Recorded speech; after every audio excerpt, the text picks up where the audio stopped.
Hello guys, I'm Jayson and welcome to the Plant Prince channel, the YouTube channel that join you on your journey on collecting succulents.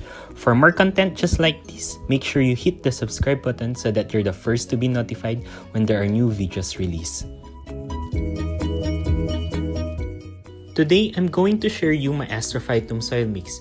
Having a great soil mix is very crucial for the plant. It helps them grow strong and healthy roots so that they can absorb the proper nutrients they need. For example, in this asterias, you'll see that it holds on its spot. A great soil mix will also help your Astrophytum to bloom. For the past 1 year and a half, I've been experimenting for Astrophytum Soilmix, and finally, I have found the best soil mix for them. By the way, I use different soil mix depending on the succulents I plant. I'll make another video about that topic. Anyway, let's get started. First, you'll need 6 cups of pumice. Pumice is widely used in making succulent soil mix since it helps to aerate the soil, has beneficial trace element, and acts as storage for nutrients and moisture.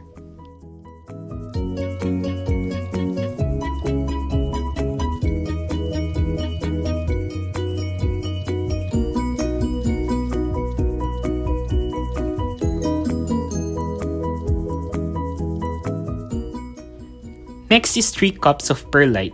Perlite, like pumice, also offers excellent water retention, drainage capabilities, and proper aeration. It is also much more lighter than pumice. This is great for larger pots to make them lightweight.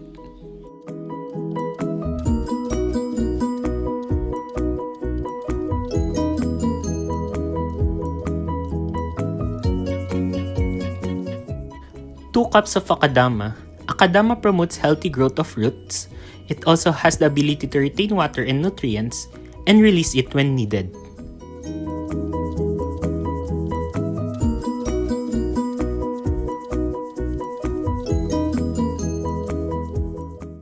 Three cups of vermiculite. Vermiculite also increases nutrient retention, improves the drainage, and aerates the soil.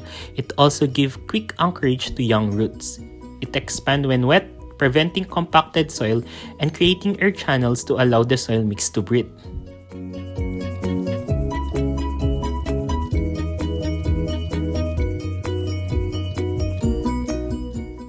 Two cups of coco peat with charcoal. Coco peat is a renewable soil amendment. It's environmental friendly and Philippines have a ton of it, so better use it.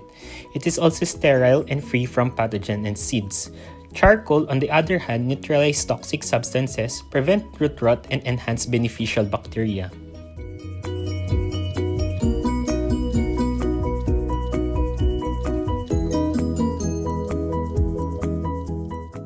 Next is 2 cups of Ramco soilless seeding mix. This is a sterilized soilless medium that allows adequate drainage, holds onto moisture, and stay open so that delicate roots can move easily. It's free from soil-borne diseases, pathogen, and weeds.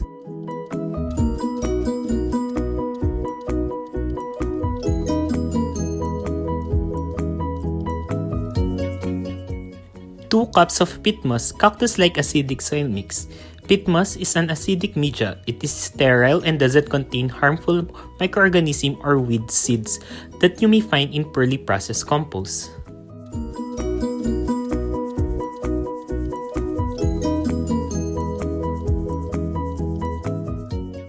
Just mix them all together until it is equally distributed.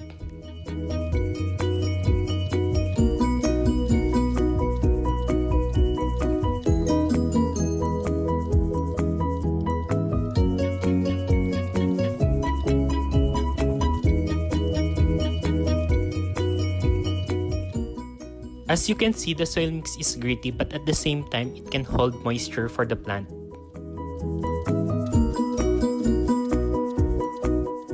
Just a tip, don't be afraid to experiment on your soil mix. Remember that each grower will need to find the best growing method for his or her condition. Thank you guys for watching. Leave a comment below if you have any question or suggestion. Don't forget to like and share the video and subscribe to my channel. Bye guys!